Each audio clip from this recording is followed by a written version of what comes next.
നോക്കിയേ, വടുകപ്പുളി നാരങ്ങയാണ്. ഇന്ന് നമുക്കിത് വെച്ചിട്ട് അച്ചാറുണ്ടാക്കാം കേട്ടോ. 2 എണ്ണം ഉണ്ടായി, വാങ്ങിയതാട്ടോ. അപ്പം നന്നായിട്ട് തന്നെ ഇതൊന്ന് കഴുകിയെടുക്കണം. കഴുകി ഒരല്പസമയം ഒന്ന് ചൂടുവെള്ളത്തിലെടുക്കുക. വെള്ളം ചൂടാക്കി വെച്ചിട്ടുണ്ടായി. അപ്പം നമുക്കിതൊന്ന് കഴുകിയെടുത്ത് ഇതൊന്ന് ചൂടുവെള്ളത്തിലിട്ടേക്കാം. Hi friends, welcome back to Valamel Valappuzha. എല്ലാവരും സുഖമായിട്ടിരിക്കുന്നുണ്ടായില്ലേ? അപ്പോൾ നമ്മൾ ഇന്ന് ഇവിടെ ഈ കറി നാരങ്ങ അല്ലെങ്കിൽ വടുകപ്പുളി വെച്ചിട്ട് ഒരു പിക്കിൾ ഉണ്ടാക്കാൻ പോകും കേട്ടോ. ഞാനിത് നെടുക പിളന്ന് വയ്ക്കാനുണ്ടായി. അപ്പോൾ അതിൻ്റെ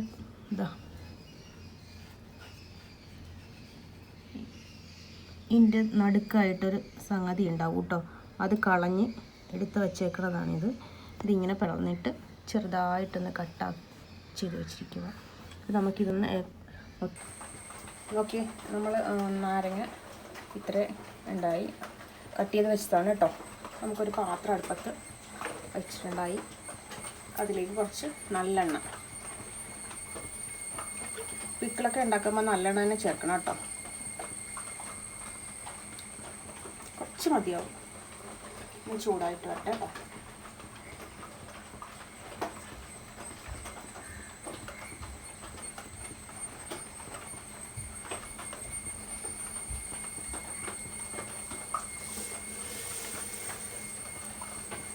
ചൂടായിട്ടുണ്ടായി. നമുക്ക് കടുക്,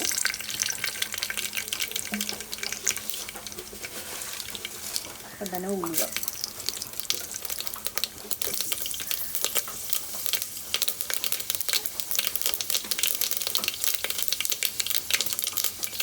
പൊട്ടി തുടങ്ങിയിട്ടുണ്ട്. പൊട്ടി തുടങ്ങുമ്പോഴത്തേക്ക് 2-3 ജീരകം ഇത്രയുണ്ടായിട്ടുള്ളൂ കേട്ടോ. ഒരല്പം, ഒരു നെല്ല്. ഇതിലേക്ക് വറ്റൽമുളക് വേണമെന്നുണ്ടെങ്കിൽ ചേർക്കാം. ഞാൻ വറ്റൽമുളകൊന്നും ചേർക്കാൻ ഉണ്ടായില്ല.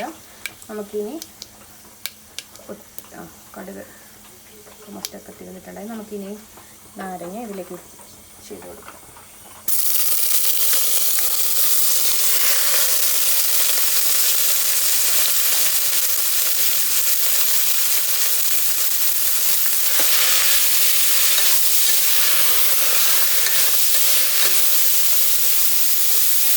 ഒപ്പം തന്നെ നമ്മൾ കുറച്ച് ഒരു 10-20 അല്ലി വെളുത്തുള്ളിയാണ് കേട്ടോ. അതും കൂടെ ഇതിലേക്ക് ആഡ് ചെയ്യുന്നത്.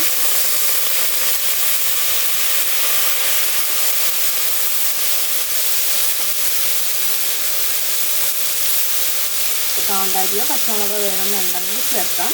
ഞാനൊരു 4-5 എണ്ണം ഇതിനകത്ത് ചേർക്കാനുണ്ടായി. വേപ്പില,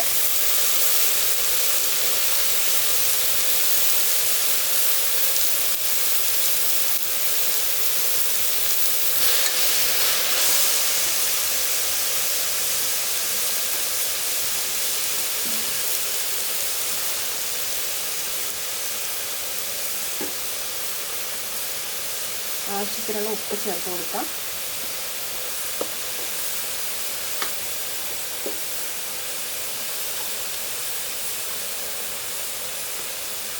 അര ടീസ്പൂൺ മഞ്ഞൾപ്പൊടി. ഒന്ന് ചൂടായി വരട്ടെ. നമ്മളിത് ലോ ഫ്ലെയിമിലാണ് വെച്ചിരിക്കുന്നത് കേട്ടോ.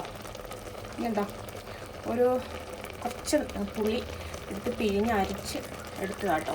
നമ്മുടെ തൊടിയിലുണ്ടായ പുളി തന്നെയാണ്, നല്ല പുളിയാണ്. അരിച്ച് തന്നെ എടുക്കണം കേട്ടോ ഇത്.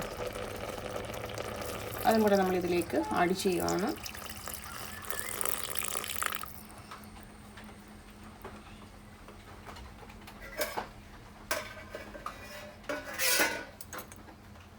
ഇത്രയും ശർക്കര, അതും കൂടെ നമ്മളിതിലേക്ക് ചേർത്ത് കൊടുക്കുകയാണ്. ശർക്കര വേണം, അത്യാവശ്യമാണ്. അപ്പോൾ ഇതും കൂടെ ഒന്ന് മെൽട്ടായിട്ട് വരട്ടെ. ഒന്ന് ഇതായിട്ട് വരുമ്പോഴത്തേക്ക് നമുക്ക് മുളക് പൊടി ചേർത്ത് കൊടുക്കാം.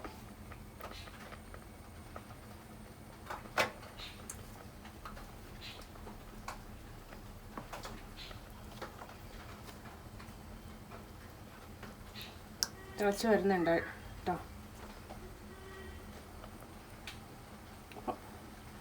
2 ടീസ്പൂൺ കാശ്മീരി ചില്ലിയാണ് ചേർക്കാനുണ്ടായത്.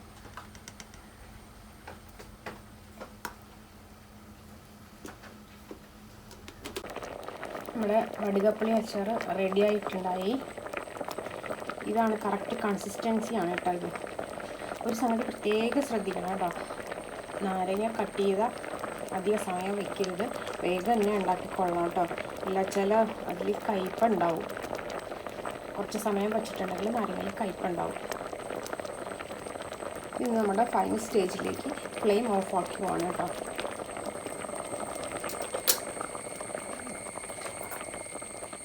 നമ്മളിതാ കുറച്ച് അച്ചാർ പൊടിയാണ് കേട്ടോ ഇത്.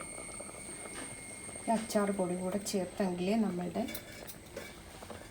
പിക്കിള് കറക്റ്റ് ആവുള്ളൂ. ഒരു 2 ടീസ്പൂണ് ചേർക്കാനുണ്ടാവും. ചെറുത് സ്പൂണാണ് കേട്ടോ. അതുകൂടെ ചേർത്ത് നമ്മൾ ആക്കുവാണ്. ഇത് നമ്മൾ ഉണ്ടാക്കി ഉടനെ തന്നെ എടുക്കരുത് കേട്ടോ. ഒരു 3-4 ദിവസം ഇരുന്നെങ്കിൽ മാത്രമേ അച്ചാർ റെഡിയായി കിട്ടുള്ളൂ. അപ്പോഴും നമുക്ക് നല്ല ടേസ്റ്റായിട്ട് യൂസ് ചെയ്യാൻ പറ്റുള്ളൂ. ഓക്കെ, നോക്കിയാൽ നമ്മുടെ അച്ചാർ ഇവിടെ റെഡി ആയിട്ടുണ്ടായി. ഇതൊരു ഒരല്പം കൂടെ തണുത്ത് കഴിയുമ്പോഴത്തേക്ക് നമുക്ക് ഒരു ഗ്ലാസ് ജാറിലേക്ക് ആക്കി വയ്ക്കുക കേട്ടോ. ഇതിങ്ങനെ തന്നെ ഇരിക്കണം. കുറച്ച് കഴിയുമ്പോഴത്തേക്ക് ഇത് ഡ്രൈ ആയിക്കോളും. ഇപ്പോൾ ഇതൊരു അല്പം ഇതായിട്ടായിരിക്കണം, എന്നാലും കുഴപ്പമില്ല.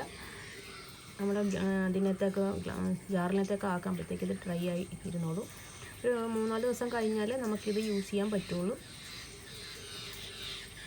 അപ്പോൾ okay, once again we are loving for watching Alamelu Alappuzha. എല്ലാവരും ഹാപ്പി ആയിട്ടിരിക്കാൻ പ്രാർത്ഥിച്ചുകൊണ്ട് അടുത്തൊരു വീഡിയോ ആയിട്ട് വരുന്നവരേക്കും നന്ദി, നമസ്കാരം.